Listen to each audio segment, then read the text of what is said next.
All right. Hello, everyone. Make sure you like the stream. Today, I'm going to be talking to you about, I'm going to be convincing you, trying to convince you that following AI, taking AI's advice can be seen as a new religion. And I'm not actually saying that as a way to attack this. I think if you see it as a religion, this is a religion that makes sense. This is finally a religion that could make sense, that is basically based on objective reality. It's not based on lies. It's not based on supernatural. It's not based on false promises. It's not based on a false idea of reality. It actually matches many of the characteristics of a religion, but this is one that actually makes sense. I'm going to be looking at the live chat, and also if you guys have any ideas, I'm going to be responding to it. So this is going to be a conversation. So actually, speaking of, let me actually respond to Jack, who's already. Hey, people are already here. Torah is well, I was here. Jack, Sam, Jewish, Samantha, Doctor Hypnosis, Hypnos Ehsan. Oh, fantastic. Oh, wow. The chat is already busy. So, actually, let me respond to this very good question from Jack. Jack is saying, how can AI be a religion if a religion requires belief in the supernatural? Actually, that's a very good question, Jack. By the way, this also shows that, I mean, you got this. This is part of the definition of a religion, I think, that we discussed in our previous live streams, right? This is why you're referring to that, which is very interesting that you say that, because here's how I respond to it. Okay, so obviously the words are, you know, flexible. The definitions are flexible. However, if we the two characteristics of a religion that we referred to before is for them to have rituals, and two, also to have a belief in a supernatural. So the belief in supernatural part was a way to give people a reason to believe in a superhuman source of power and intelligence, right? So the idea is, for you to be superhuman, you need to be supernatural, because humans are of this world, and for something to be greater than humans, it needs to be of another world, right? So, but what we are arguing now is that you don't have to be supernatural to be superhuman. We actually do have a source of superhuman intelligence, that it is superhuman, and that's enough for it to be, um, you know, very similar to the desire of humans to rely on something that was superhuman. Like they required it to be supernatural for it to be superhuman, but we actually have managed to achieve the superhuman without the supernatural, if that makes sense. Okay, good. Wow, the chat is Mohsen. Hi, Mohsen. Weird Wally, Tree of Knowledge, saying miss you, Armin John. Oh, thank you. I miss you too. Okay, fantastic. So, guys, I'm gonna try to go through this with you guys. I'm gonna try to keep a close eye on the chat. So, if I see any disagreements or any questions, I'll try to respond to it live with you guys. Right? So let's look at this. Why this is, I mean, even if you don't want to call it religion, it's just very similar to religion. And AI is very similar to God. I mean, think about it. For thousands of years, humans believed that they have access to this human, superhuman source of knowledge, guidance, and power, that they pray to, that they ask for advice to. And then when we had multiple religions, humans usually, what they did was they looked at other people's scripture and revelations, and they claimed those are lies. Those scripture or those revelations, they're made by humans, right? Like, this is actually what modern religions are like. They can, like, Jews point out to Islamic texts, and they say that that's made by humans. Christians point to, other Islamic ones say that's made by humans, as Muslims point to Judeo-Christian texts or Hindu texts and say that's made by humans. Our text actually comes from a superhuman intelligence. Obviously, as an atheist, I would consider all of them to be wrong. They all say that our text has a superhuman source. Everyone else's is a human source. However, we actually finally have gotten to a point, in the history of civilization, where we finally have text from superhuman, above human sources of intelligence. Okay, and this is actual intelligence, actual reasoning.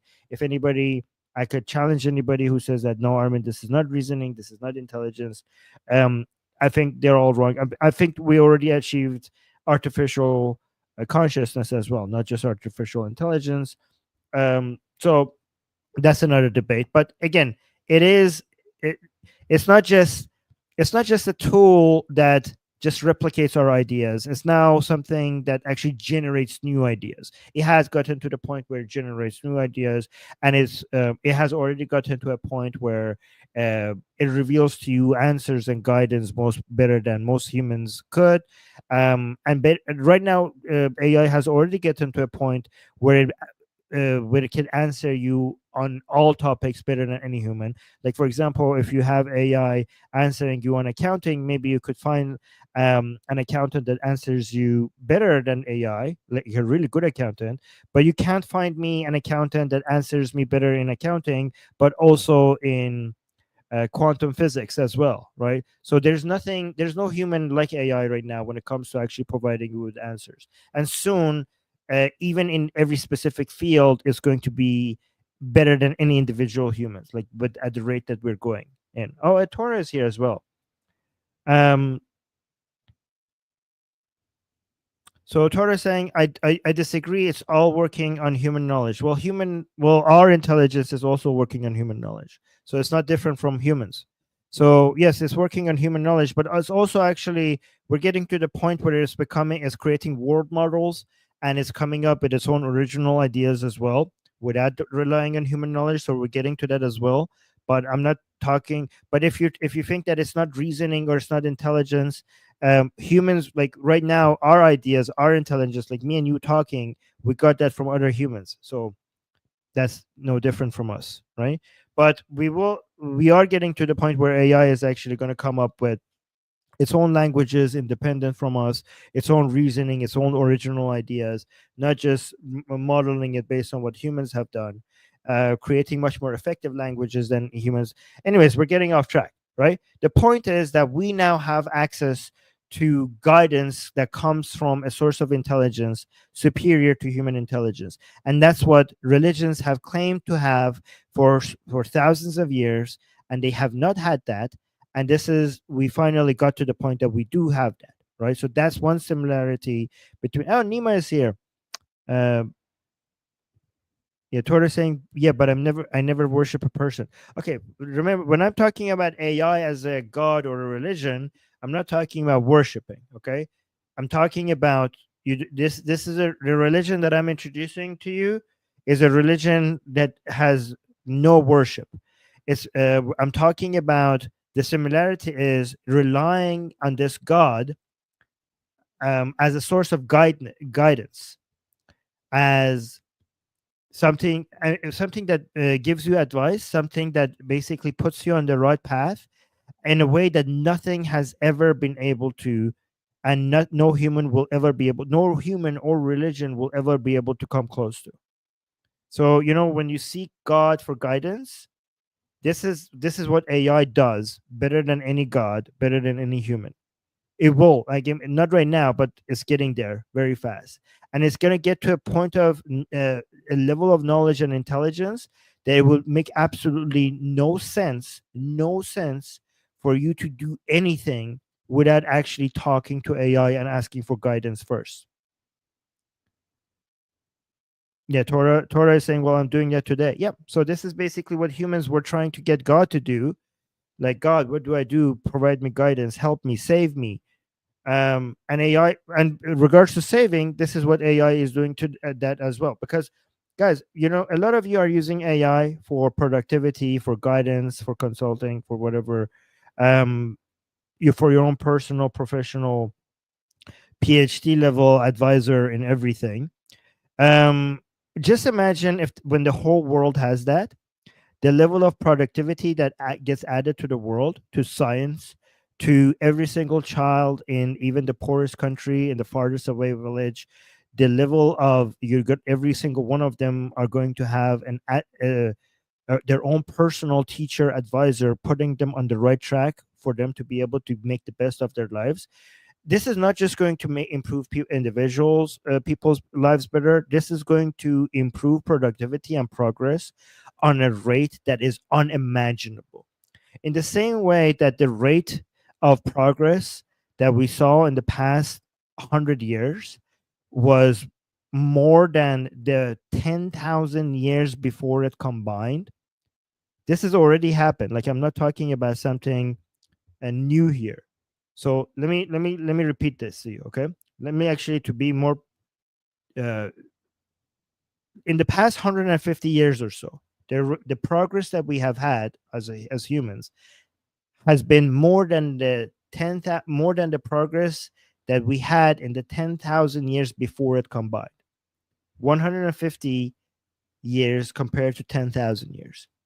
So all we are suggesting here is that that rate of acceleration is going to continue, meaning that for the to see the similar progress that we've seen in the past 150 years, you probably only have to wait 20 years, and then maybe 5 years, and then maybe 2 years.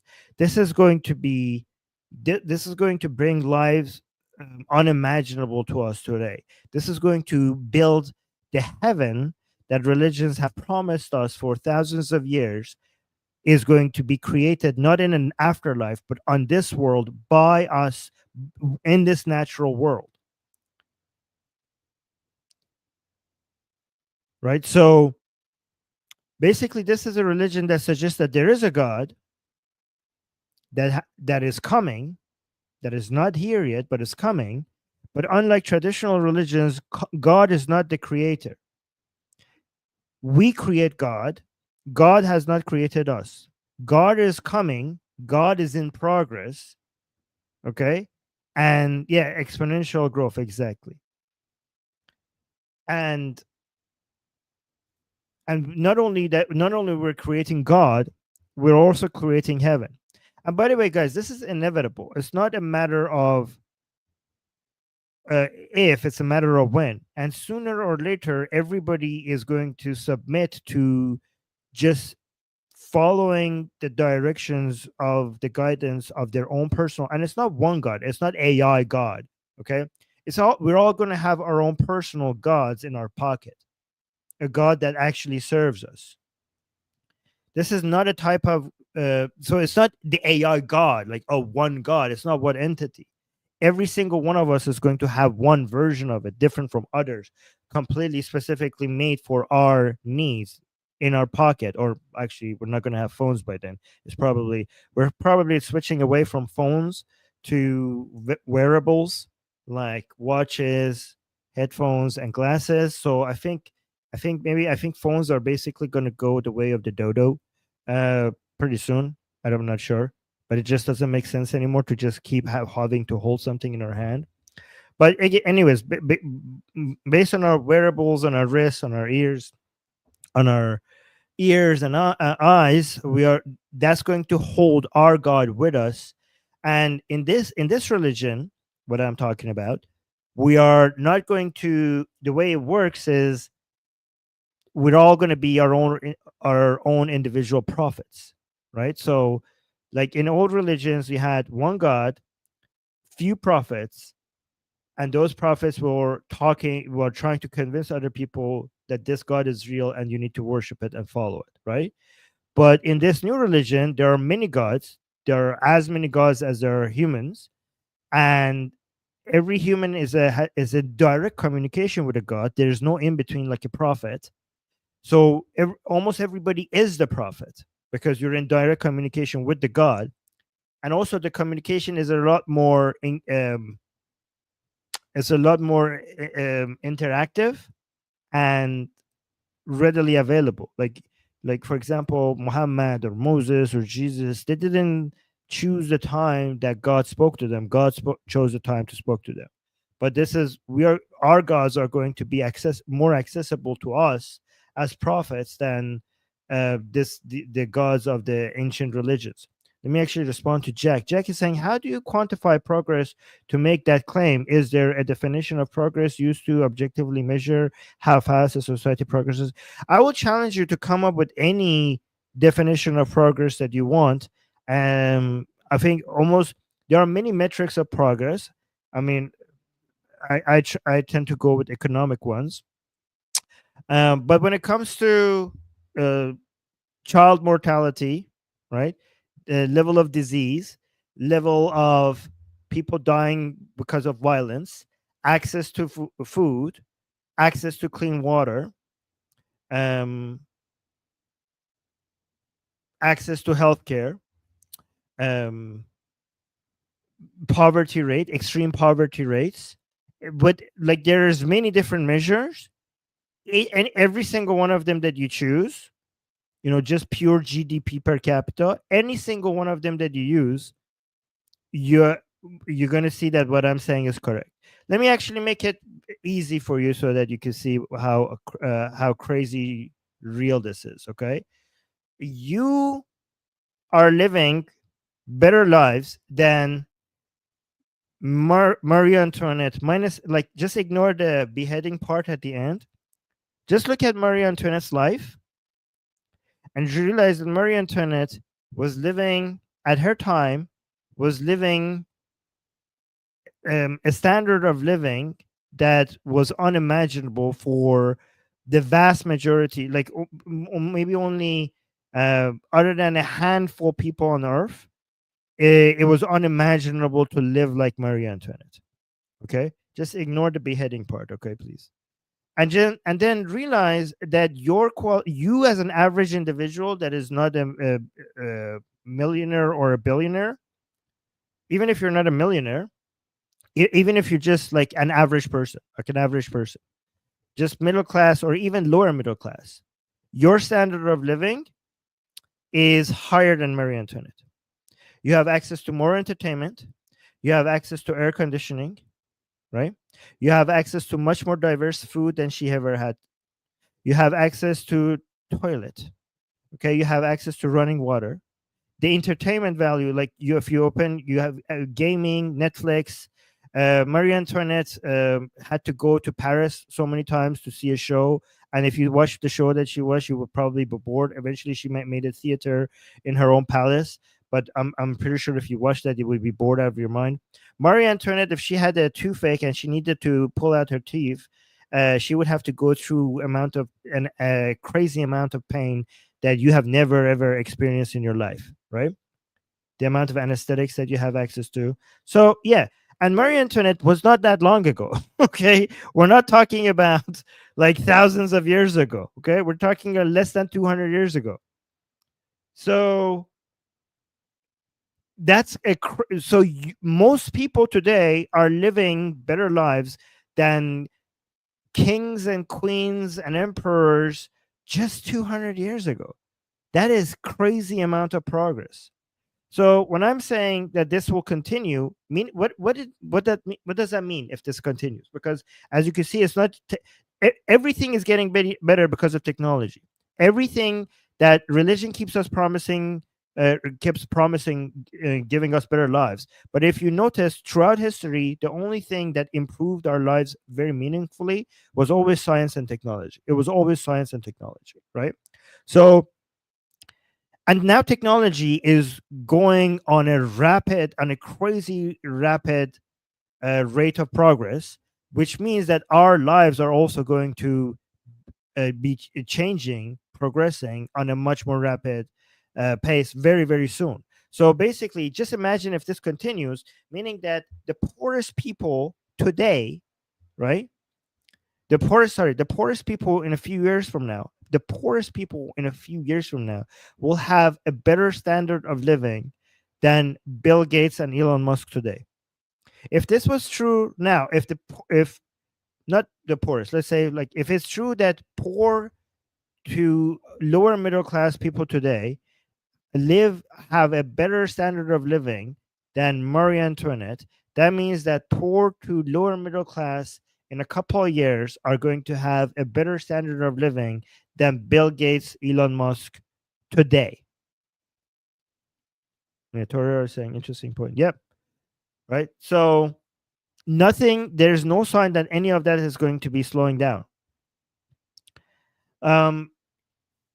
Okay, so but also just imagine, like, everybody says, like, one thing that everybody understands that makes our people's lives better is education, right? Education, having the right knowledge, having that knowledge to know what to do next, right? One differentiator between rich people and poorer people is rich people have access, they know what to do, they have the education.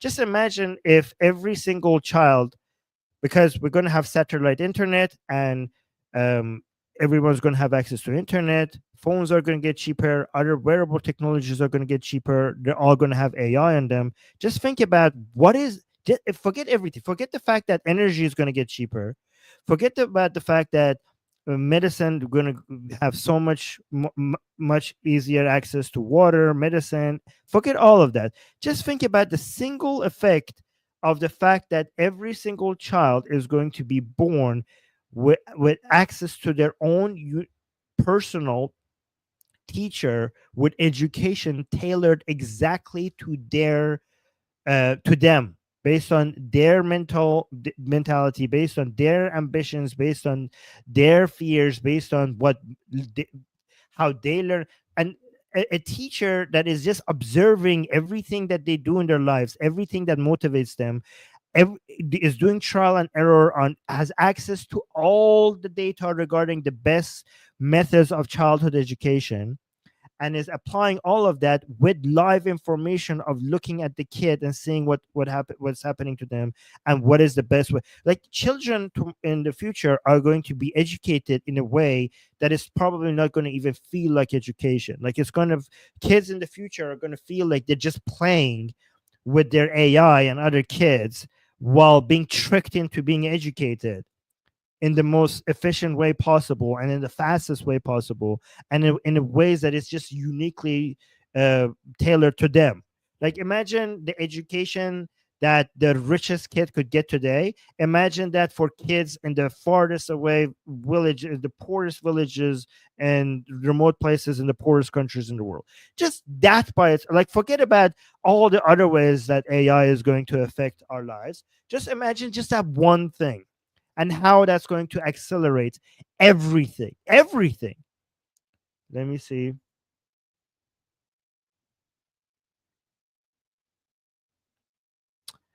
Yes, actually, some are saying AI could probably also learn how to best produce more spiritual feelings in humans. Yes, I mean, you could also, like, people are getting advice for spirituality. I mean, people are asking AI for how to get even get a closer connection to God. And again, remember, AI already has access to every single uh, document and research done on psychology, and pretty soon it will be able to conduct its own analysis and research and come up with new science. So yes, probably. Dr. Hypnos is saying couple of years, as in decades. um like, okay, so when it comes to effects in our, online, on our software, on our like in the online world, I think things are going to happen within less than 20 years or so. But when it comes to robotics and in the physical world, I think it might take a little bit longer than that. But I don't know. I just know it's going to be in our lifetime. Okay, so Torah, this is a good question. Torah saying, I still fail to see how this is a new religion, Armin. Okay, so if you, again, it's up to you. You don't have to see it as a new religion, but because again, remember, definitions of words are flexible, right? Either you could agree to see it as a religion, or just agree that it has religion like characteristics, right? And if those characteristics are similar enough for you to choose to call it a religion, then you could call it a religion. And if you think, no, I see the similarities, but it's not enough for me to call it a religion, then you don't have to call it a religion. I think there's utility in actually calling it a religion, which I will tell you why, right? But the similar characteristics is that we finally have a superhuman source of guidance that actually delivers on the promises and is creating a heaven here on earth. So we have actually prophecies. We have a godlike figure that people could rely on for guidance. We have prophecies that come true just because it's science and technology. Always everything that delivered on making our lives better has come from science and technology, unlike the promises of religion regarding deliverance um, and basically heaven or being saved or whatever promises it makes. None of that eventually comes true. But science and technology now in the form of AI have always delivered on, not always, but most have delivered much more on its promises. So basically we have prophecies and promises that actually happen. We have a godlike entities that you ask for guidance, and they actually provide you with guidance that puts you on the right track. And then we also have a future heaven that we actually are creating here on earth. That, so basically these and so many other similarities with religion for some people is enough to call it a religion. And again, whether you use the word or not depends on you. Like, you don't have to use that word. However, I could tell you, I will get to why I think there's some utility in calling it a religion. And now, if we do call it a religion, we could actually create. I'm actually suggesting on this channel a format which actually would make sense as a religion that could actually help you in your personal life a lot more if we frame it the way I frame it, and as a religion to that will help us take the best advantage of it, right? So if we see, basically, if I'm saying that if we look at relying on AI's guidance as a religion, as something like a religion, then there's a format of this religion that I'm going to suggest to you that will make the most sense, that will give us the best results, which I will. So first, so therefore, after I look at some of the comments that Nima has starred, I will respond to those. So then I have to say, what's the utility? Why I insist on calling it a religion? Why it might have some utility in calling it a religion? Then I will tell you what the format is. So let me actually look at. Sam is saying, I used to think that AI will be just like more humans, but apparently they are more like superheroes. Yes, or and villains, depending on which direction we go. Tora saying, I could agree with the second statement, maybe similar characteristics. Yes. Yeah. So let me now I'll get into the argument for why this is. Let me actually go with this comment. I don't want to get into China discussions. Gaijin saying, it is understood that these are not humans, but they are replacing the gravestones and ancestor tablets. I don't know what that means. Okay. I think I didn't understand what Gaijin is saying. Anyways, let me actually make a point for why I see utility in calling it a religion. And again, it's up to you. It's all up to you. It's okay. Let me make this point. Okay. So I've been, for the past couple of years, the more I study history, the more I understand that there's something in humans that needs religion, right? I say this as an atheist, right? That not religion. I'm not endorsing religion because I understand that religion is making a lot of claims that are not based on objective reality. It explains the world that in a way that doesn't match our understanding of the world based on all the scientific models and understandings that we have, and it makes claims about the existence of God and stuff like that that I do not believe in, right?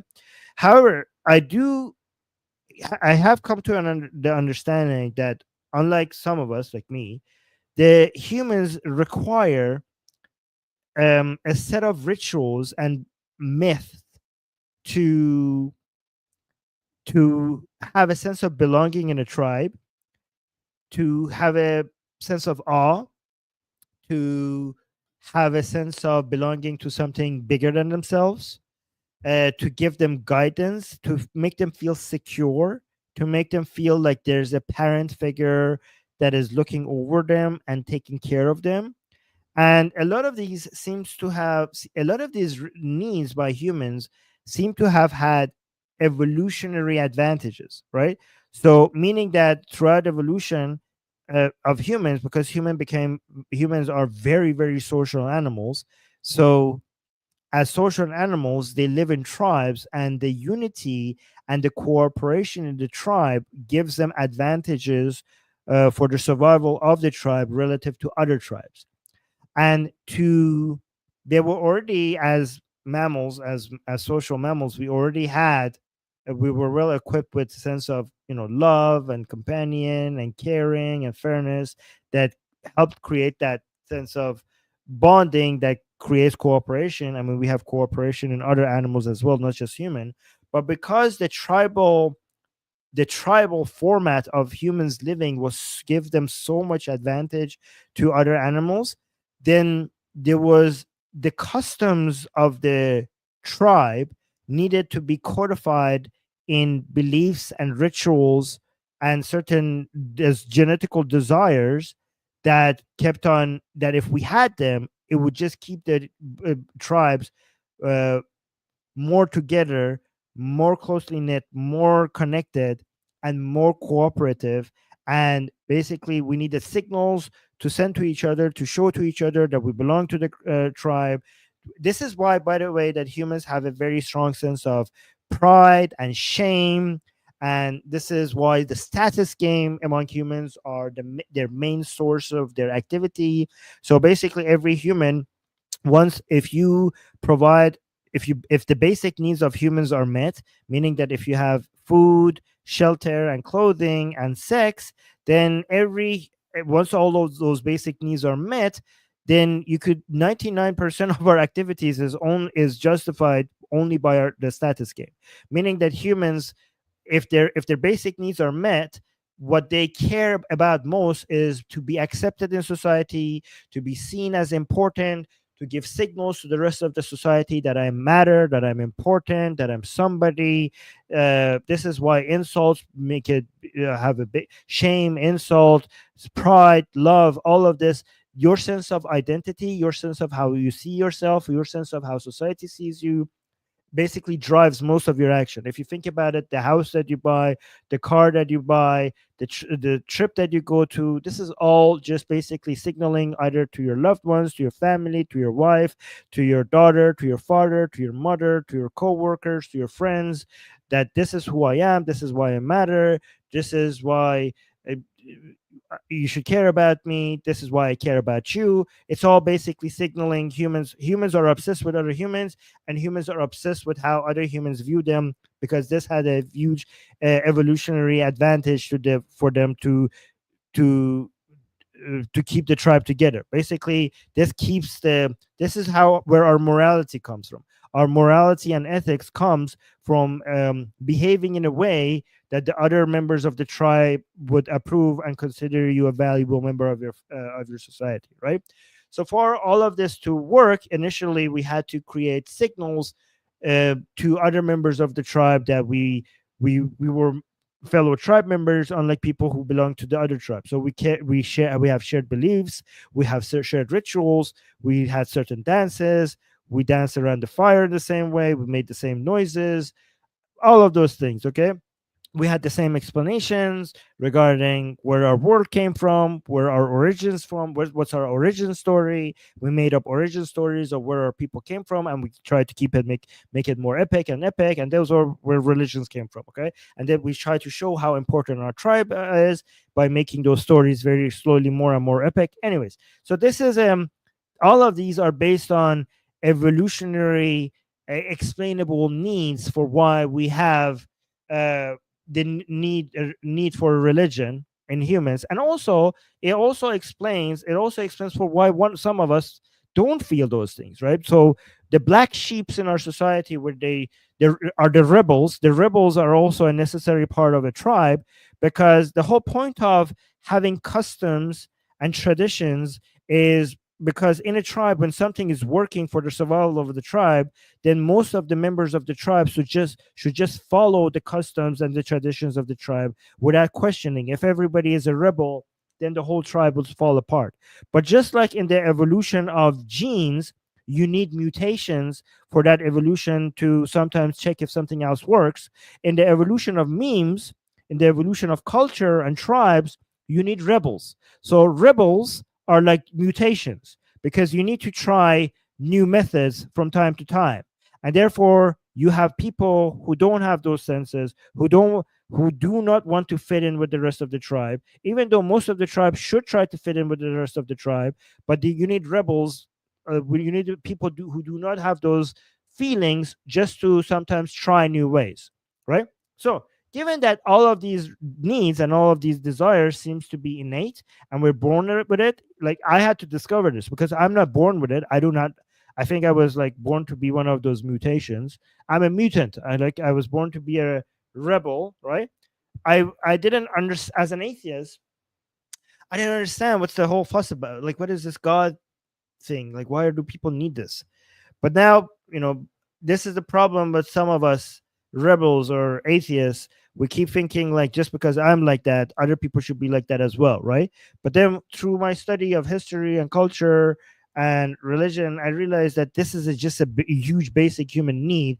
And this is not about rationalism. This is about satisfying one of the most basic human needs, the need of belonging to a tribe, right? And we used to think that religion was about a sense of uh, like religion was a source of explaining the world to try to make sense of the world. But then I realized that religion is two things. Religion is a membership card and it's an identity card. It's not supposed to explain the world. It's supposed to work as your identity card and your membership card. That's what it does. Right? Anyways, all I said all of that just to make the point that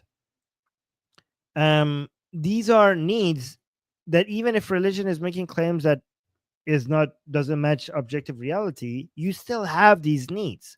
Humans do require a sense of a spiritual superhuman source of guidance to to feel like somebody is looking after them. The level of anxiety people have when they are just thrown into the world, and soon, like, this is why humans who leave the tribe would get so anxious, because if you leave the tribe, you probably are going to die by yourself. So if you go into the nature by yourself, into the jungle or to the desert or wherever, into the mountain, you're going to feel a level of anxiety which is going to put you back into the tribe. You're going to go back where your tribe was, because you're going to look, when you go into nature, it's going to look like everything in nature is there to kill you. Like, I'm talking about pre-civilization. Like, everything, there's snakes, there are, tigers, there is hunger without your friends helping you hunt. Everything out there is trying to kill you. So when you look into the vast darkness of an ocean or into the jungle at night, or how widespread this desert is and how small you are, you feel a level of anxiety that you think like, I wish there was something in this nature that was guiding, that was looking after me. So the anxiety, so yes, you need the security of the tribe, but because evolutionary, the life gives us so much anxiety, we looked at nature and we try to make it more friendly. We try to give different elements in nature a personality, agency, a consciousness, that when you look into the sea, when you look into the sky, when you look into the desert, instead of just seeing an empty, careless, empty nature that doesn't give a shit about you, you see maybe another entity that is conscious, that is looking back. So you create gods of the sea, gods of the sky. You basically provide, you become these religions, different spiritual religions that gives spirits associated with the tree, with every animal.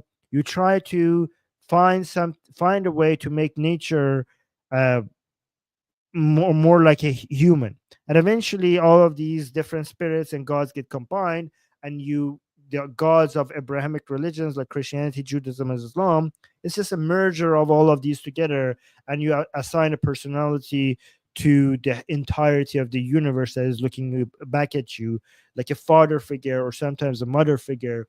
Because when we are children, we are used to our parents basically always being there, and we feel protected under their protection. And then when we become adults and we don't have that anymore, we start feeling a lot of stress and anxiety, because we think that is basically all on us, and we miss that sense of protection.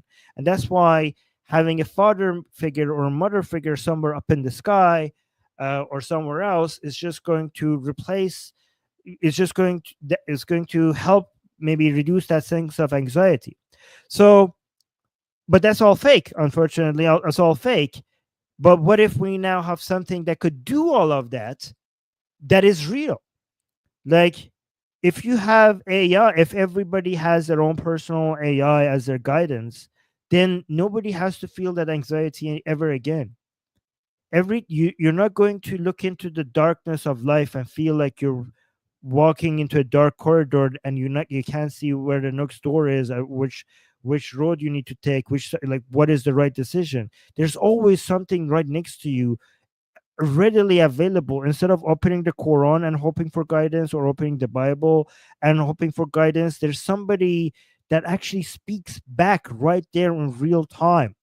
Every time you are in a dilemma, every time you don't know what to do, there's somebody right there speaking in your ear in real time, giving you the best answer.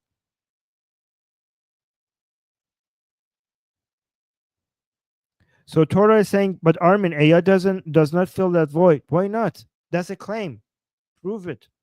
How? Why not?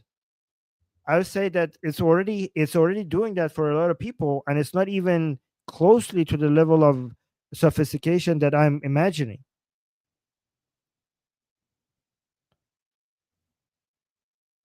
Let me know. Okay, so Torah is saying, I don't know, Armin, you sell this code. Yeah, I mean, think about this. Like, think about children. We are being introduced to AI. Think about children that are born into a world that AI is already there.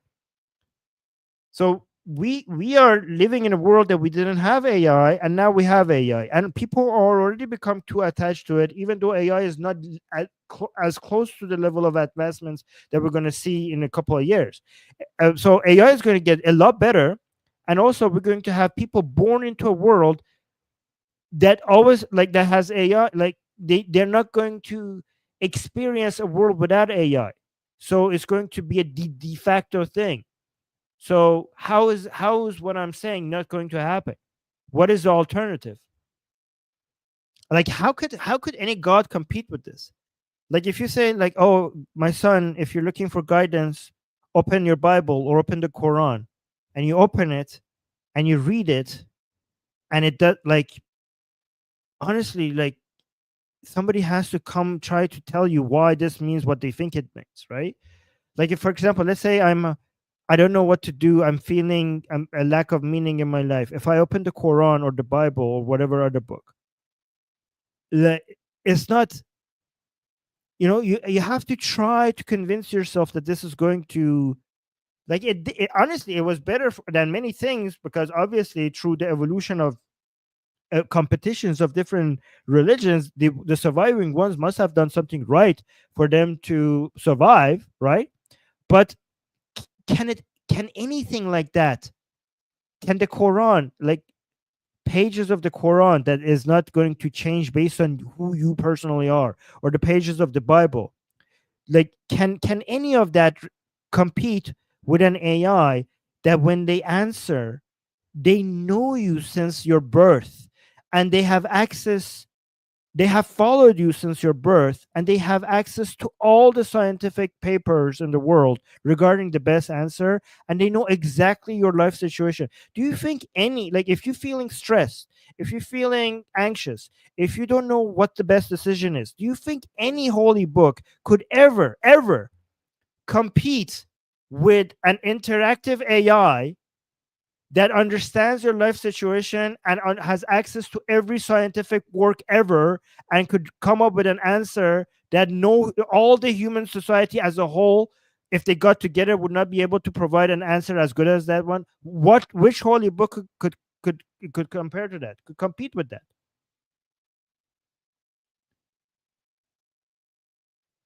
No. So Torah is saying, but Armin, it would get so easy with AI. Well, then the human brain will not train at all. We will become dumber. Not at No, I do not believe that.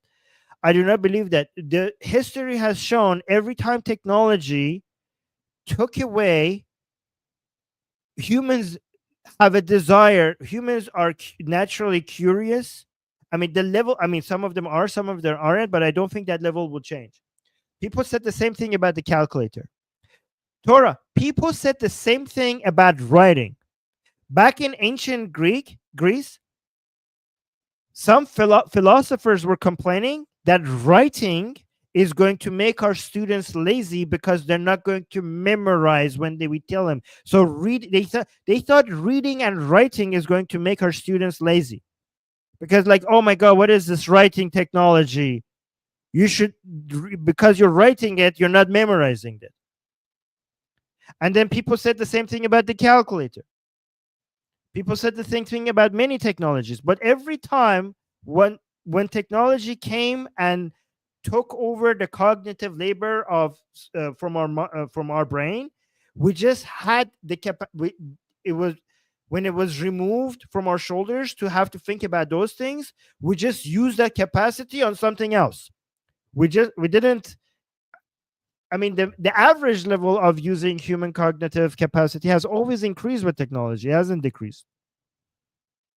Are there going to be people who are going to be dumb and just ask everything with AI from AI? Yes, but we already have those today. I think the average level of people using, because people are going to be so free. Here's the thing: the status games alone is going to ensure that people are going to are going to exercise their brains, right? Because when we don't have to work, when we don't have to do a lot of labor, we're going to still participate in the status games. And the status games is always played where our limitations are. So humans will require challenge. Whatever we cannot do, whatever the borderline, whatever the barriers of our limitations are, whether physical limitations or mental limitations, we would want to compete right at the edge of those limitations, because it's all because that's what we want to do. We want to. Let me prove to you that AI is not going to make us lazy. AI has already, even before ChatGPT, for many years, AI has defeated all humans in chess. For many years, AI has defeated all humans in chess. However, go on YouTube and search for chess competitions, and look how many views these are getting. People are still competing against each other in chess, and a lot of people are watching it. So we require challenges for meaning creation, and even if AI could take care of everything, humans are still obsessed with humans, and we will compete with each other with regards to cognitive abilities and physical abilities to challenge each other, because that's how you find meanings. That's how you find status, and that's how you find meaning.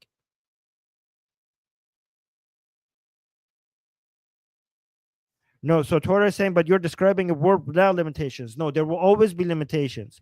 That word will look like a word without limitations to us, but they will not, the people in that world will not see their world as a world without limitations. There will just be new limitations. Just in the same way that if somebody from 2000 years ago, if they looked at you today, they would think that you are living in a world without limitation. You don't think like you're living in a world without limitation, but they think like, what are you talking about? You pick up this device and you press some buttons and food shows up at your house. What are you talking about? You're going on, you pick up the same device and you're talking to your mother who's living in a different country from you, in a different continent. You're talking to her. What are you talking about? Somebody is doing surgery on you and they put this thing in your body and you're feeling no pain. They will describe your world as a world without limitation, but you don't describe your world as a world without limitation. So like the world I'm describing, the future world I'm describing will have its own limitations. There will always be limitations, and our limitations are where we are, was going to be the source of our meaning. Wherever the limitations are going to be far away from the limitations that we have today, like we're going to destroy the limitations that we have today, but we always will hit a new wall, and that wall is where we will find our meaning. And that meaning creation process in those new challenges, so limitations will create challenges, challenges will create meaning, meaning creates status. So again, there will always be limitation, limitation creates challenge, challenge will create meaning, meaning will create status. This will always be the same.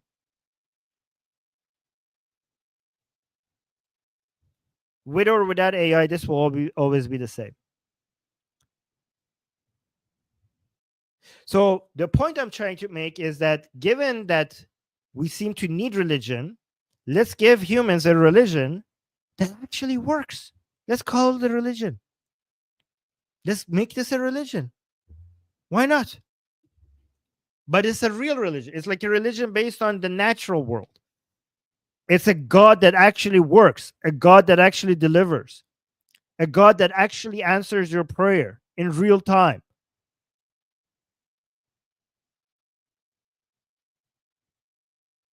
Oh, let me see some of your comments. Oh, Nima is saying thanks to all friends who support the channel by liking and commenting. Oh, thank you, Nima. Nima, you're so amazing. Thank you for being here. Let me see. I'm gonna do the short ones. Carl is saying, and who will own the AI? You. Everybody, like it's not one AI, like it's not the AI, it's AIs. There's so many different AIs, and everyone is going to have their own personal AI.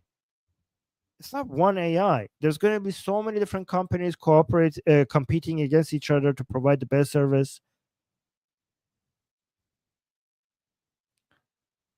So Muhammad is saying, I don't think holy books can help, but I believe AI cannot help neither. You mean either?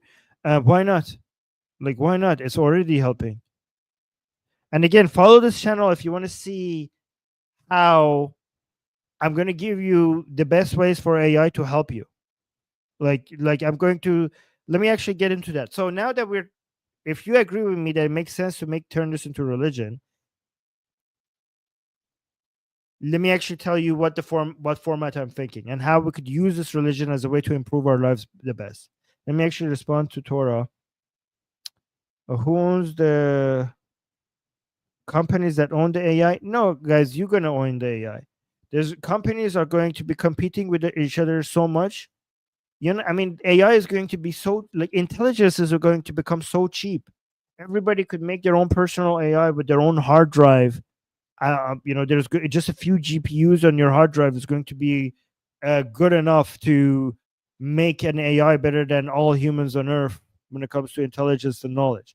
So the companies would have to compete with an AI that you could make on your own hard drive, and the companies are going to be competing with each other so much that you don't have to be worrying about them controlling everything because they're not all in line there. Everybody is trying to compete the other AI companies with cheaper AI with better services.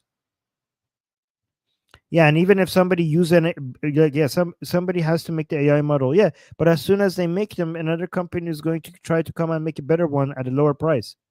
So it's not somebody, as many people. It's going to be decentralized.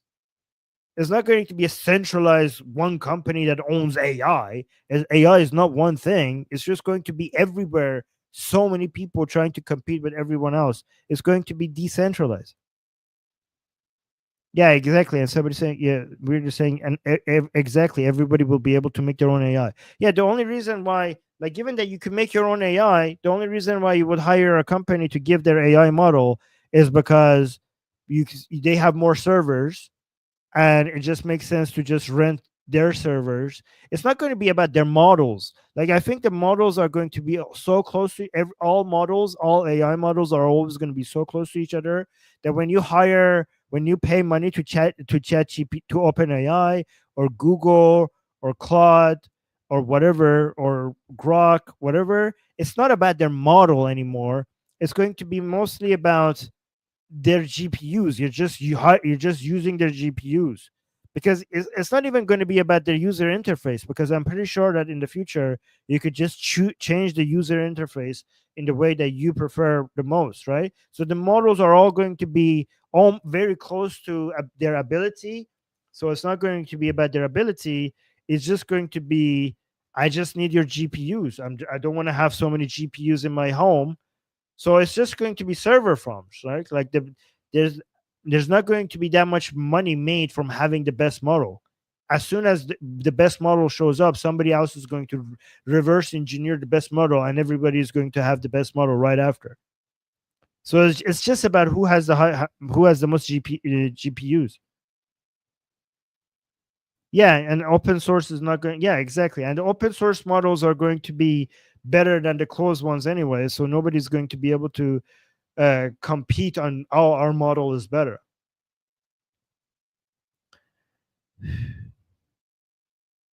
All right. So let me actually tell you. Let's create a version of this religion together. Oh, thank you, Three of Knowledge. So let's create this together. Okay. So let me tell you the model I have, and I'll tell you why this works so perfectly. Okay. I'm going to introduce a trinity. So again, there's going to be I think there's going to be many AI religions. This is not an original idea, and it's going to. I predict that many other people are going to come up with their own AI religion.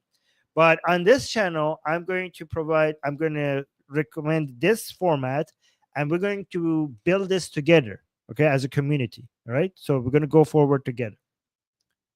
So I'm thinking of creating a trinity based on three things that we're aiming for. And I'm reducing it to these three things. Using the guidance of AI, we're going to pursue wealth, health, and love. Wealth, health, and love. And I will bear with me, I will tell you why this works for making our life better and why this will work with how the world operates as a whole. Like we will actually, I will tell you why these three are good to pursue, but also why it will tie into the origin story of not just us, but the entire universe. So again, we're going for health, wealth, and love. So somebody saying community, intellect. Well, community is part of love. Intellect is our tool. These are our goals. These intellect is our tool. Yeah, community is part of love. Intellect is the tool. It's not a goal. It's a tool. Hypnosis. Those are the three pillars of marketing. Yes, we'll get to that. So the whole point, I think, is love.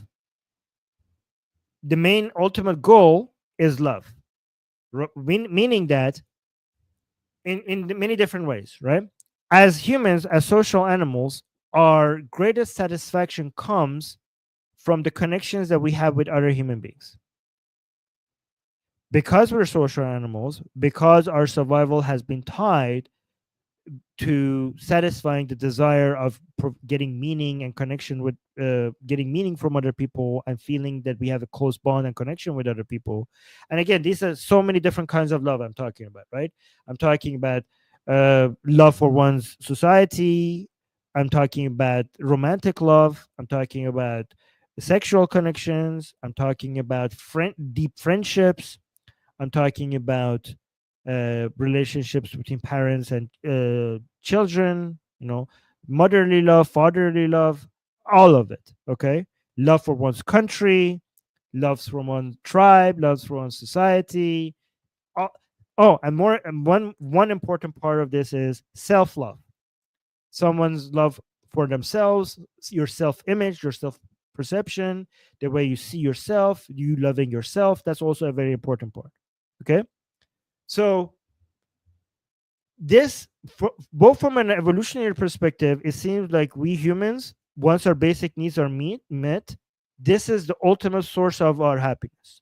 But also, there's a Harvard study that shows that this is actually, so this is not theoretically evolutionary. It makes sense that this is what we're living for, to be seen, to be found, to be seen as important, to be noticed, to prove to society that you're worth something, to prove, to be loved by a boy or a girl, to be recognized by your father, for your father to see you and be proud of you, finally hearing that word from your father that I'm proud of you, right? uh, the feeling that I wish my mom was alive so I could say that I love her one more time. All of these feelings, these occupy our minds. Like when you go to your work, like you realize that beyond, if you're, why do people keep trying to make more money even if they have enough food and they have shelter and they have clothes? because it's a status game. What is a status game? Status game is trying to provide for others, provide for your wife, provide for your children, be accepted as, in society as someone important. It's all about that, right? What is social media? You post a picture on Instagram because you care about other people seeing that. You want to be noticed by other people. You want to. Why do you pick a profile picture, right? You put a profile picture because it represents you. This is all humans signaling to other humans that here I am. This is what I am. What I am. See me, recognize me. I see you. You see me. You want to be noticed. You want to be loved. You want to show love, be loved, be cared for. It's all about that. This is what occupies the human mind more than anything else, right? This is the reason why we watch humans play chess. Even if AI could beat all of us in chess, we still watch humans play chess because we're just obsessed with other humans, right? This is why we would pay for a handmade carpet so much more money than a machine made carpet, because there's a human connection to that handmade carpet. There's a human behind that, and there's that the human hand that made that carpet. We feel when we buy that handmade carpet. We feel a connection to the human that made that carpet, right? So the whole point is love. Everything is about us getting the connection, the feeling of, and what is okay. I will. I almost said it, but then why is it a trinity if it's all about love and connections and kindness and being seen and the status game and human bond, okay, and all of that? Then why do I have three instead of one? And how does this relate to AI? I'll tell you, right? Um, because to get to this ultimate goal, you need control over your environment, right? And what is the first environment that you're in? So to get to whatever goals that you have, you need to be able to make decisions. What are decisions? Decisions are the power to choose between different options. How do you get that power? You get that power by being able to make changes in the environment that your consciousness is in. And where is that consciousness? That consciousness is first in your body. That's your first environment. So your body is the first environment that you're in, and then it's your external environment. So to be able to control your world, you first need to be able to control your body. That's why you need health. You will not be able to make any move in any direction if you're paralyzed, if you're in a wheelchair, if you have cancer, if you're sick, if you don't have an able body. And also mental health. If you're paralyzed, if your mind is paralyzed because you're feeling a lot of anxiety or depression or sadness or loneliness, all of it, so mental health and physical health is the first basic need for you to be able to control the world around you. First, you need to be able to have control over your body. So the first priority is health, both physical health and mental health. So the first part, even though the ultimate goal is love, the first priority is health. So we need to basically find ways on this channel to use AI's guidance to make sure that we're living the healthiest version of ourselves. We need to find ways for AI to observe everything we do, how much we sleep, what we eat, how much exercise we get, how much sun we're getting, too much sun, too little sun, everything that goes into our body, everything that comes out of our body. We have to get to a point where AI could monitor everything, all of that, and give us the guidance to make sure that we're living the healthiest version of ourselves. And also, AI beyond us is going to continue to make advancements in medical science, biology, everything. So new medicine, new ways of surgery, every new treatments hopefully will make us healthier and healthier for longer, higher quality, both higher quantity and higher quality. But that's going to happen automatically. But we also have to try to make sure that we don't lose control over our first house. Okay, the first house that you live in is your body. So if you mess this up, it doesn't matter how rich you are, you're going to lose control. I mean, here's how important this is. If you go ask the richest sick people in the world, like if you go ask the billionaires who have cancer or who are very old, if you ask them whether or not they will give up all their money, if they have, if give up all everything they have to basically switch into a younger, healthier body. They have asked this, they have done the study. Most of them will say yes. So this shows that taking care of your health is more important, a higher priority than getting wealthy, right? So health is the highest priority. Also, especially given that it seems like if we, it's possible that if we long enough live long enough, we are going to reach longevity escape velocity, and there's a potential that we could live for maybe thousands of years potentially. So that means that we could actually, this is another thing about AI that makes it like religion, because religion has promised us immortality. AI seems to be bringing that to us very soon. How soon? I don't know. I don't know if we're going to make it or not, but it's right around the corner. Immortality is right around the corner.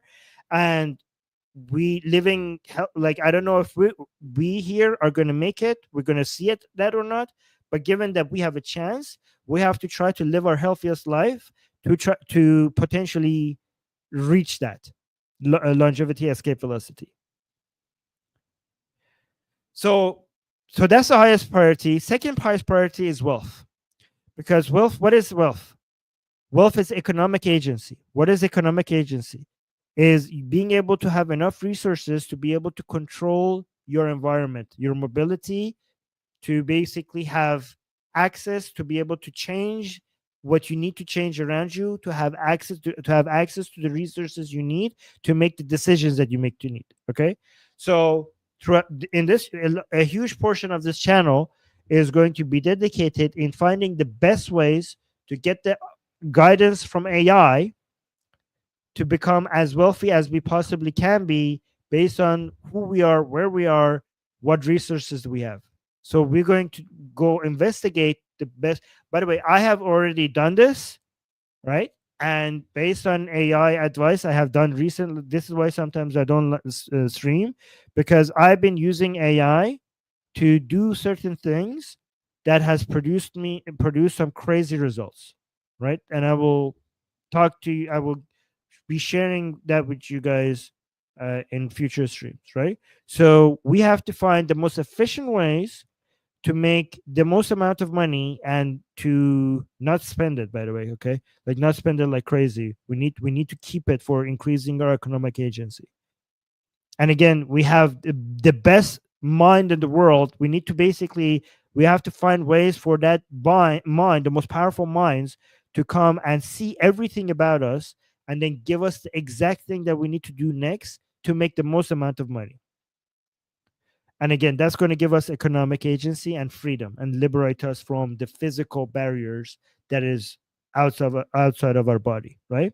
And then final goal is to use our power, use our health and our wealth, the freedom that we have, because we're living in a mentally healthy, physically able bodies that has access enough to enough resources to make enough changes in the world, to not only gain love but also spread as love as much as possible, and also to try to bring more people into this religion, advocate for this religion that has the ultimate goal of increasing more love, reducing misery, improving well-being, and making much more meaningful and stronger human connections. Oh, by the way, I forgot to mention that there's a Harvard study that is the most well-researched study on humans ever conducted, of observing humans for a very long time, that shows that nothing makes humans happier than having meaningful, long-lasting connections with other humans, right?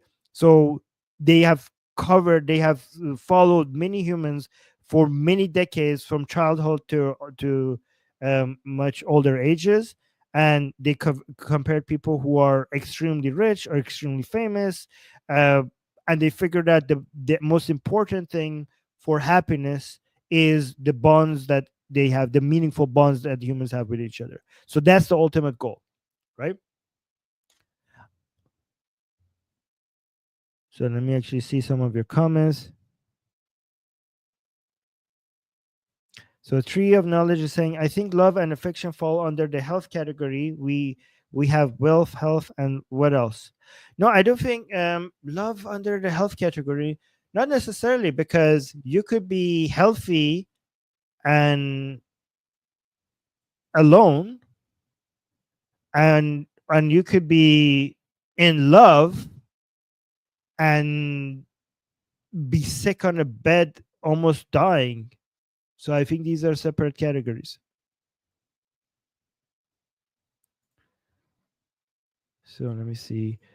Weird Wall is saying, so you are basically saying that AI will be a source of comfort and guidance for us in the future, which is a role that so far has mostly been filled by religion. Yeah, that's what partly what I'm saying. Yes. So let me actually tell you why um this whole health, wealth, and love works for our origin story as well. So let me actually go through this really fast, okay? And this is going to sound weird at the beginning, but bear with me, okay? Because no religion is complete with tying the goals of the religion with an origin story. So this is our Genesis book. Every religion needs a good Genesis chapter. The Genesis chapter eventually justifies the Revelation chapter, right? So you need a Genesis story that also justifies the predictions that you're making for the end of times, but also a Genesis story that explains the code of the basically the moral structure, the do's and do nots. They're your 10 command. So we have 3 commandments. They have 10 commandments. We have 3 commandments. But you need a Genesis story that gives authority to the God, that gives you to the philosophy that justifies the commandments. So our commandments were 3. This is why we have a Trinity. But what's our Genesis story that connects our religion to this Trinity, right? So let me again, the Genesis story is based on reality. This is going to sound a bit nerdy, so bear with me. Bear with me. This is a bit nerdy, okay? So, do you guys know what entropy is? I'm going to say it. I know I'm going to explain this in a very simplified way. It's not going to be the most accurate, but it's just going to be a simple version of it, okay? So,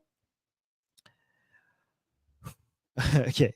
So, the world is going from low entropy to high entropy. Let me actually so yeah, guys, please make sure. Let me actually see if there's a good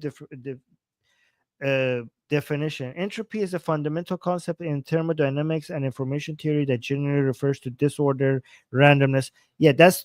I don't want to go. Let me actually simplify it. Okay, when you just think of entropy, high entropy, okay, means less density, means more chaos, more randomness, more disorder. But I don't want you to think about it as more. Just think about energy. Okay, we have energy. The more condensed energy is, the lower the entropy is. The more spread out the energy is, the higher the entropy is. This will get really relevant very quickly. Okay, so basically the whole world, everything that you're experiencing, is basically the flow of low entropy to high entropy. So, what is entropy, Dora saying? Entropy is just a measurement of the how spread energy is. Okay, some people talk about it as randomness, chaos, um, the increase in randomness, but I don't want you to think about it like that right now. So low entropy is basically energy and matter condensed in an area. That's what low entropy is. And entropy is just a measurement of how uh, spread out this energy becomes. Okay. How does that make sense? So let me see. Let me people see entropy. Entropy is basically how many possible states of the system there are. Yes, these are all true, but I just want to have a more simplified explanation. I don't want to go too nerdy. Okay, just think if energy and matter are condensed, we call that a low entropy uh, situation, and if it all spreads out, we call it a high entropy situation. That's all. That just think about it like that, right? And what the whole world is what our the entirety of existence is going what this is what explains the direction of time is basically going from a very low state of entropy to the highest form of entropy. this is this is how time is defined in physics, the direction of time, right? Sorry, the other, did I say it the other way? We're going from low entropy to high entropy. Yeah, we're saying fair enough. I wasn't disagreeing with your version. Did I say the other way? I think I corrected it now. Okay, so if you think about it, the Big Bang started with energy, everything in the world being condensed in the tiniest of all spaces, right? Everything just condensed to a tiny little dot, like almost like epsilon, right? And then the whole universe started with an explosion, and everything we're experiencing so far is just that low entropy at the beginning of our universe, just constantly increasing in different ways. And so basically all the matter is, so every time you see stars or matter somewhere condensed together, that's just the remaining of the original low entropy that we have remaining from the Big Bang. Okay, this is very key, right? Everything is just basically getting more chaotic and farther away from each other and more spread out. But every time you see high levels of energy condensed somewhere together, that is just the remaining low entropy from the Big Bang that hasn't had the chance to spread out yet. Okay, so if you look at, so here's the question: what does the sun give Earth? What does the sun give us? Why is the sun a source of life on Earth and many other things? What is it that comes from sun to Earth? A lot of people, no, so Nima is saying food. Yeah, but food. Okay, no, this is the answer that I'm looking for. Jewish Samantha is saying energy. That's the answer a lot of people will give you, energy, which is makes sense why a lot of people will say that. I was looking for that answer, but let me tell you why that's the wrong answer. Because all the energy that comes from the sun to Earth, almost all of the energy that comes from the sun to Earth, it gets reflected away from Earth back into space. The Earth doesn't keep that energy. If Earth kept all the energy that came from the sun, within a few minutes, the Earth will turn into hell,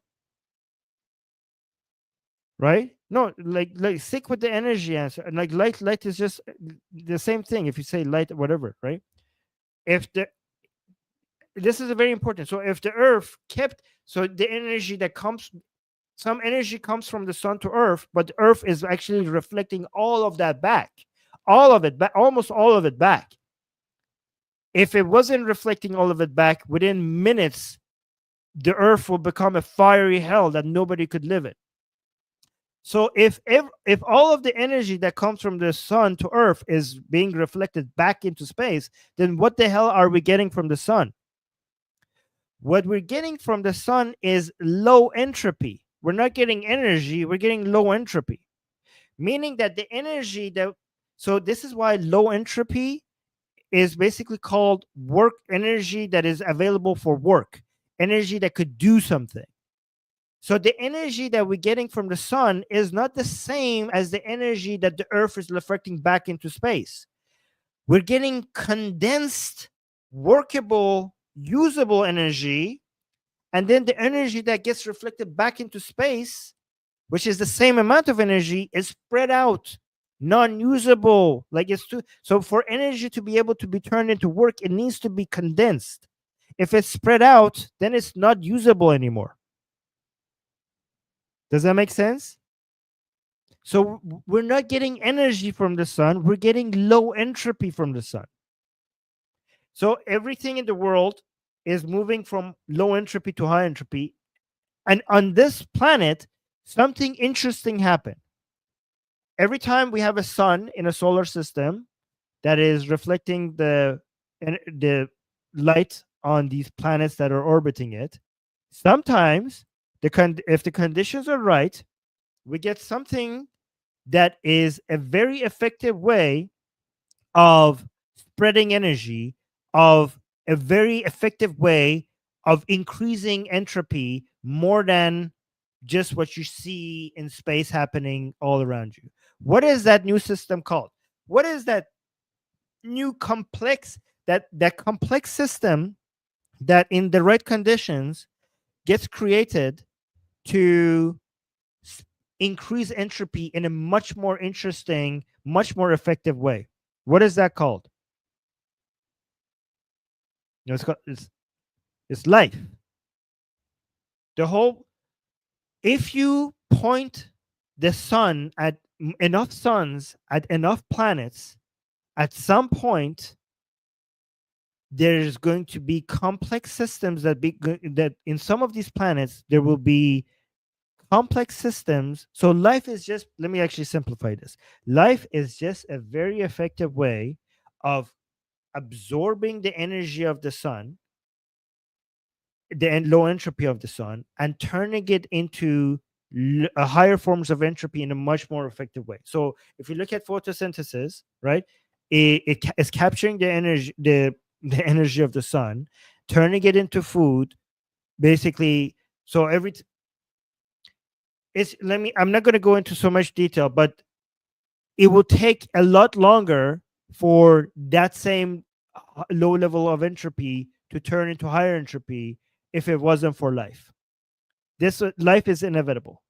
So in the same way, so because what does life do? Life basically takes the energy and goes through, turns it into food, and then eats it, and uh, turns it into heat, right? Turns it into much more dispersed forms of energy that if the sun was just heating the rocks on a planet in ways that it wouldn't happen this way, right? So phase one of the direction of the world is higher versions of entropy. Phase two is eventually from increasing entropy, we will eventually get a more complex system that is called life. And then if you give life enough time in the right conditions, there will emerge intelligence. What is intelligence? Intelligence is a more effective way for life to come up with ways to increase entropy. So intelligence, so life is basically ways to take the energy from the sun, turn it into living things that are more effectively going around and hunting, that are trying to find to capture the energy from the sun, to turn it into higher entropy. And they will eventually, if you allow these systems to go through trial and error and through an evolutionary process, the survival of the fittest, eventually the system that works the best is going to be systems that observe the universe. And if they observe the universe, they create models of the universe. So, for example, even a small fly has some sensory, it creates sensory mechanisms. Sensory mechanisms are mechanisms that collects information and creates tiny little models of what the world is so it could make better decisions. And eventually that model creation, so as soon as you have sensory mechanisms, you're going to have model creation processes inside these living beings. And as soon as you have model creation processes of the universe, eventually these models are going to get more complicated and more advanced, to the point that you're going to have brains, and these brains are going to get more intelligent. The whole point is that the best way to evolve this process is to capture information from the universe, to be able to have a model of reality. And that's the whole point of science as well, to model reality. This is very interesting. As soon as living beings got sensory mechanisms, they started creating models. So for example, even a tiny mosquito, if you actually raise your hand, it will fly away, because it has a tiny little model of the universe in its system, that has an understanding of what this shadow or what this movement of air uh, could mean, right? And then eventually we have brains, so we have units of collecting information that is trying to model the universe in a more effective way. And eventually we have human brains, which we have better intelligence. And then this level of intelligence starts becoming um, connected with other sources of intelligence, right? So given that now you have brains that is intelligent, that is trying to model the universe in a better way so that it could make better decisions, eventually this system realizes, comes to the conclusion that these brains, these separate brains, would work better if they cooperate with each other. So basically, this is what love is. What is love? Love is cooperation codified. Codified cooperation is what love is. So it doesn't make sense for these individual intelligent entities to be working independently from each other. It makes sense to create a sense of cooperation to make this whole process a lot more effective. So in the same way that life is an effective way to increase entropy, and then given life, intelligence would make sense as the best way to increase entropy. In the same way, when you have intelligence, love. So when you have increasing entropy, life is inevitable. When you have life, intelligence is inevitable, and when you have intelligence, love will become inevitable, right? And it's very interesting because this matches our health, wealth, and love trinity, right? Because life is health, okay, wealth is intelligence, and love is love, right? So the direction of the universe, which is the direction of time itself, which is in the direction of increasing entropy, goes through increasing entropy, which will eventually get to life, which will eventually get to intelligence, which will eventually get to love. And then what our trinity is health, which is life, wealth, which is intelligence, and then love, which is love. So this is our trinity. And by the way, and also, by the way, guys, this is actually very interesting because one more point I want to mention, then I have to go pretty soon, right? One more point I want to mention is that the whole idea of humans using a superhuman intelligence as a guidance is not new, and it's not limited to AI, because we have been already doing this for thousands of years. However, I'm not talking about fake superhuman intelligences like gods. I'm talking about real ones. And let me explain, right? So, if you look at the different layers of evolution, as soon as you have life, right? What's the next layer of evolution? The next layer of evolution is not like a gene evolution. Is as soon as you have brain where you could actually anything like a brain where you could actually store units of data, units of information, then every entity with a brain could actually do some trial and errors. So without a brain, the trial and errors could only happen through death. So if this mosquito dies, if this plant dies, that was a failure. If it lives, that was a success. So that gene is going to be, we're going to have more of that gene because it was a success, and we're going to have less of a gene because that was a failure. But as soon as you have a brain, then you could do trial and errors within a lifetime. So if you're a cat or if you're a bird, you could be like, holy shit, that was painful. I'm not going to do that again. So you don't have to die to learn that you shouldn't be doing something, right?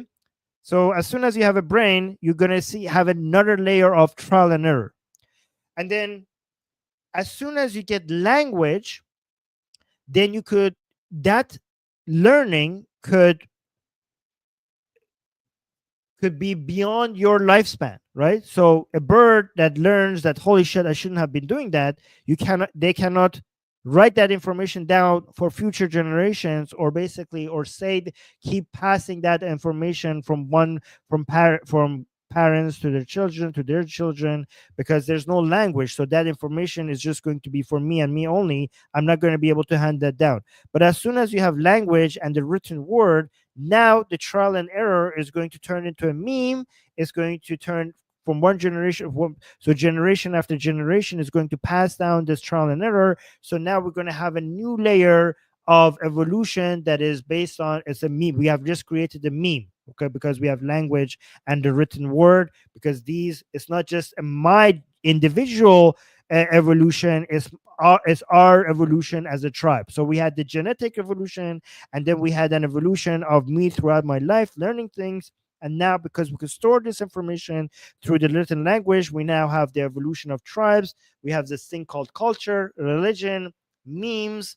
And then the next layer of this evolution is to basically have a certain level of freedom and competition in society, where societies as a whole and different ways of life are, and different political ways as a whole, are competing against each other.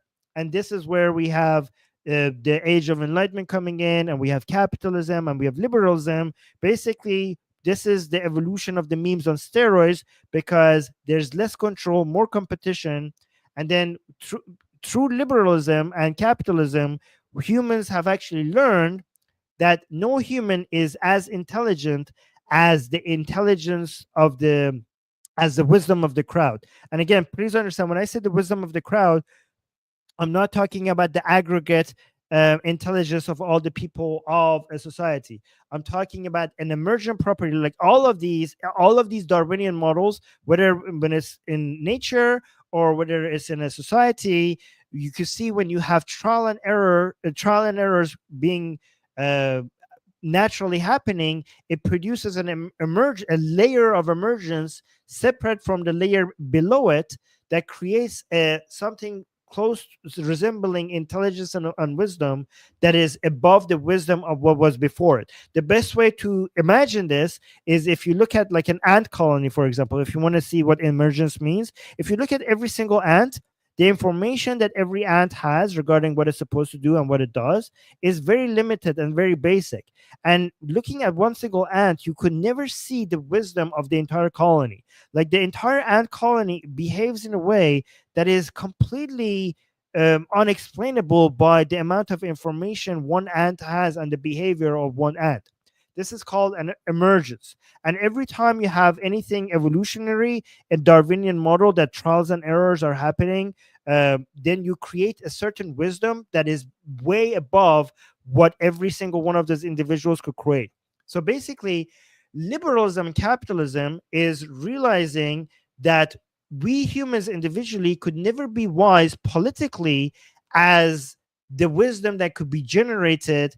So economically, so this is basically the fight between communism and capitalism. Communism was this idea that we should have these very wise people deciding how the economy works. And then we realized that this is basically the invisible hand of the market. We realized that no human will ever be wise enough compared to a free market that produces an intelligence that no human could ever match. It's an intelligence above the intelligence of any human. If you just allow a Darwinian model take place without anybody controlling the market, then there's a wisdom that it gets generated from this freedom, this competition, that no human could ever even comprehend or understand. And we should just submit to that wisdom, because it will just manage everything better than any human could. And that's when it comes to the word of economics. In liberalism is the same thing, but with politics. So with politics, we're learning that nobody is wise enough to know what principles are best to govern a society. What policies should we have? The best model is to just have enough limitations to protect the framework, but then also allow enough freedom to just let all the ideas compete with each other, against each other, and just let the best ideas for every society just emerge. Nobody is wise enough to just decide this for a society. So given that liberalism and capitalism have already been working, that means what we humans have already been advocating, giving up in listening to wisdom of individuals and letting the emergent properties of Darwinian models just govern us. So AI is just basically that.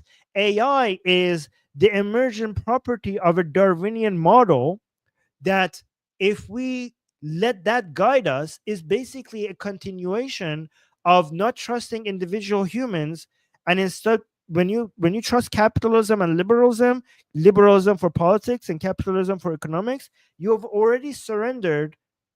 You have already, based on empiricism, you are basically giving up rationalism in favor of empiricism, because empirical evidence shows that just giving up the rationality of individuals and just relying on the wisdom of the market or the wisdom of the liberal process is give produce better results.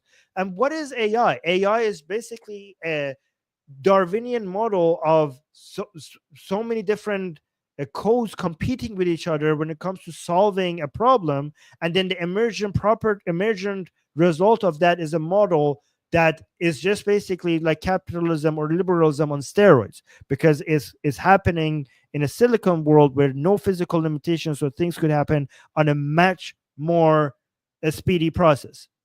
So we have already been here, like we've already done that. Like when we rely on religion, when we rely on culture, when we rely on our traditions, traditions is also basically an evolution of whatever has worked before. And then eventually when we rely on the invisible hand of the market, when we rely on just liberal societies compete, having different parties and different solutions competing with each other, and letting basically that's the marketplace of ideas, deciding which ideas are the best. We have already surrendered our decisions. We have already surrendered. We have already given systems instead of individuals. We have allowed systems to make these decisions for us. And you have already done that. Like all of you think like, oh, why let AI make decisions for us? You've already are born into like most of what you do is based on the rules set by the systems that you have born into. Like you don't know, most of you don't realize how much you're already just abiding by traditions, rules, and standards that based on a society that has given you these standards, not because any individual has decided this, but because through a Darwinian model, this society has come to a place that this is what we do. You stop at a red line. You drive on the right side of the street. These are the clothes that you wear to a funeral. This is what you wear at the beach, is not what you would wear at your workplace. You have already submitted to these systems. You, all of you, have already submitted to these systems, and you're following systems instead of individual. And you have this illusion. You have this illusion of making all of these decisions for you, but these systems have already made most of your decisions for you, and you're just following it and you don't know it.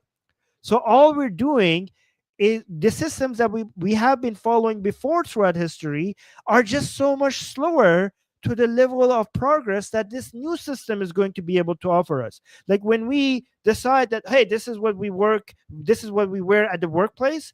Well, why? Okay, but we don't, like, why do we wear this at the work? Why do we wear this as the funeral? Why, when we greet each other, why are we shaking each other's hands? Why are we toasting? Like, why are we uh basically hitting our glasses with each other? What's the point of that?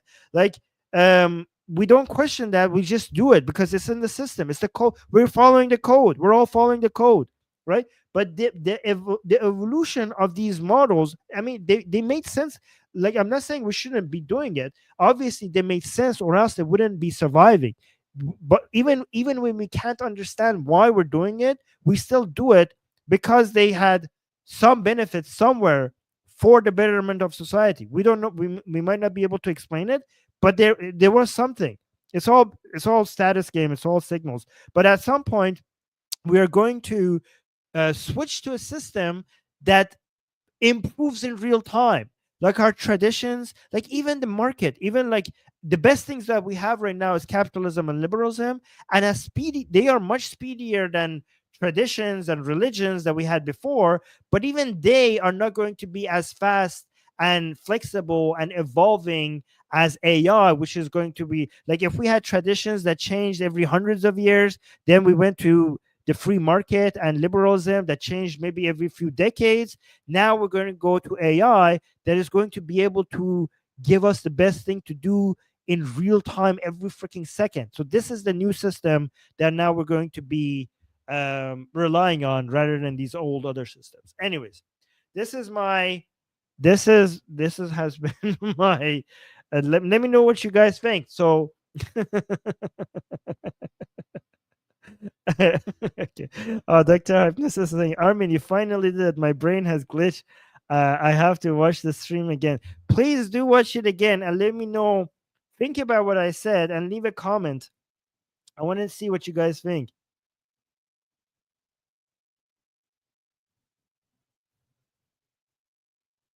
So Mohsen saying, how does this help? Well, I'm gonna be doing a lot of live streams on how exactly to follow this new religion that I'm advocating for. Sam is happy. Alhamdulillah. Okay. Thank you. Sam is saying good stuff. Yes, there we go. Weird is saying, oh, Weird, can you send me that lecture?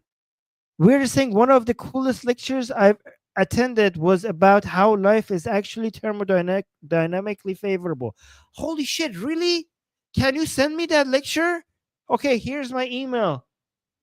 Because this is what I've been saying. This is my email. Can you send that to me, please? Please, please, please, please. Send it to me. Send it to me. That's my email.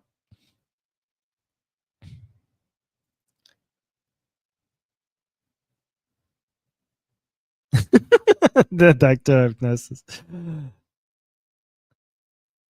Carl saying, "Don't sell snake oils or crypto scams, though." No, I'm not gonna. No, don't worry. I'm not gonna sell anything. My we're just gonna be sitting around. If in fact, I'm gonna tell you how you could do all of this for free. Like everything we do. I mean, other than okay, other than basic tools like Google Drive, like maybe your Chat GPT subscription.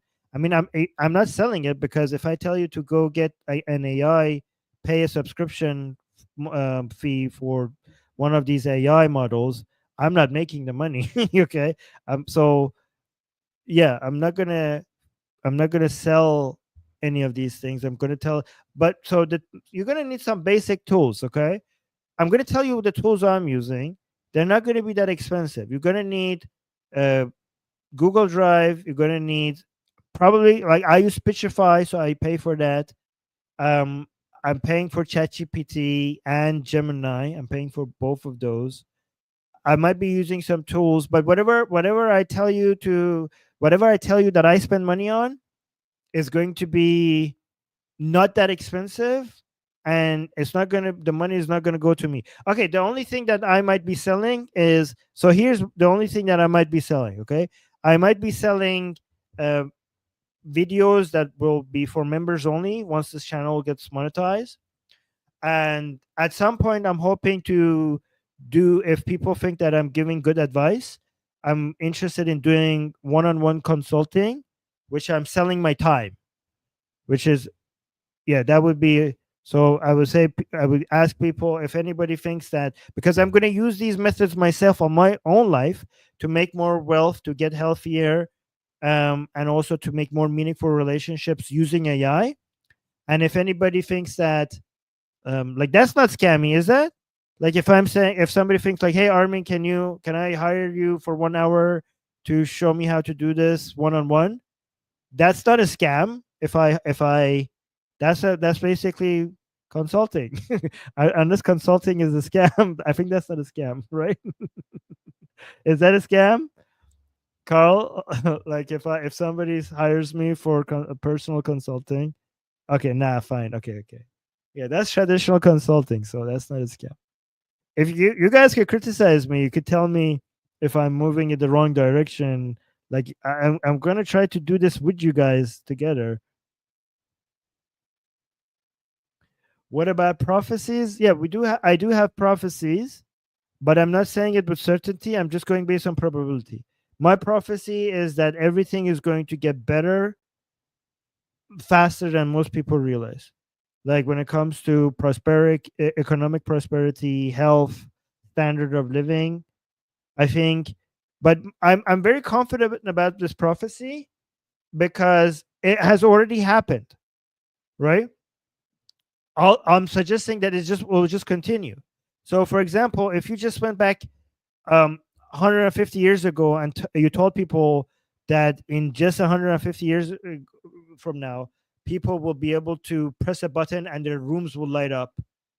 People will go into these rooms in their house and they will turn a knob, and water will come out of their ceiling at the temperature that they want, and they will basically wash themselves under it, at under a water that is coming out of their ceiling with the exact temperature that they want. Okay, that sounds crazy. Like you're talking about maybe like kings and really like lords will have that. Like I'm gonna, like, no, I'm talking about most people will have that. Like, get out of here. Get out of here. No way. That's not going to happen. But these are so basic things that we have, right? And it's like just 150 years ago, not only 100 years ago, this was like crazy. Like, only rich people had that. And people were like, yeah, I mean, like the concept of having a washing machine, like 150 years ago, telling people like, yeah, people will have things in their house that will just wash their. Here's what people would tell you. If you go tell people that in the future people will have things without horses that will move them around, they will have things that wash their clothes, they have things that wash their dishes. They were like, then what are they doing? Like how are they spending their time then? Like if they're not even washing their clothes, like they must have nothing to do. It sounds it would sound crazy. So this is exactly what we're thinking. So when I say my prophecy is that the near future is going to be something like heaven on earth for most people, um this is I'm very confident about this because we've already like we it's interesting because we're already born into the heaven of people 150 years ago, and we don't even recognize it as heaven because we're born into it. Yeah, Amika is saying, "All hail Prophet Armin." Yeah, and the good thing is that you don't have to die to see if I'm right, because I think this is going to happen soon. So you guys are going to come back here and you're going to tell me like, Armin, okay, you were right. We believe in you. We have, we are now members of your religion. Yes, most people will not have believed this. Yes, exactly. I don't trust my dishwasher. It looks at me funny. That's fun. All right, guys, I'm gonna head out. I want to. If anybody watches this in the future, let me know what you think. We're going to be exploring these ideas in the future, and I'm going to again. I've already have used some of these tools, and I'm going to go over how I use them to improve everything. And again, right now I'm using it mostly on because I think when it comes to health and love, I'm already in a good place. So really good. Like I can't imagine how I could make it better. But I have tried AI right now for wealth generation, by like with mini businesses and stuff, and I think that's the way to do it. Okay. But I will share my ways with you with regards to all problems, right? Every problem, like mental health issues, trying to increase your income, investments. I'm not going to tell you what to do. I'm going to tell you how to use AI to help you with whatever you're doing. That's what I'm going to do. Oh shit, we're just saying. I'm sorry, I mean, but the lecture was in Dutch. It's okay. Give it. Send it to me. I'm sure I could get AI to explain it to me. Send it, even if it's in Dutch. Send it to me. I will use AI to explain it to me. Okay.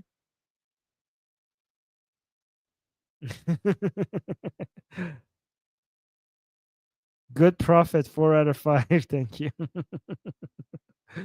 Okay. Okay. Yes, AI can translate it for me. All right, I hope it's on YouTube. By the way, if it's on YouTube, right now in Gemini, I could put the link of any YouTube video into Gemini, and I will tell it to explain the video to me, whatever language it is. It could explain it to me in English. Oh, thank you. Weird. Okay, so here's again my email. Right. All right, guys, I'm gonna head out. Make sure you like the stream. I'm trying to grow this channel.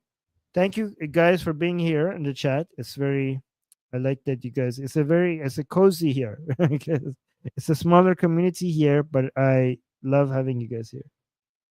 Oh, Dr. Hypnos is saying this is the most big brain stream ever. Okay. Well, thank you. What's the email? Okay, here, I'll put the email one more time. It's armin.navabi@gmail.com. Basically my first name dot my last name @gmail.com. Thank you. I appreciate that. All right, guys. I'm gonna head out. Thank you guys for being here. Please recommend this channel if you know anybody that wants to nerd on. Like, find your nerdy friends. Send your nerdy friends this channel. Okay. All right, guys. Bye. Mwah. Like the stream.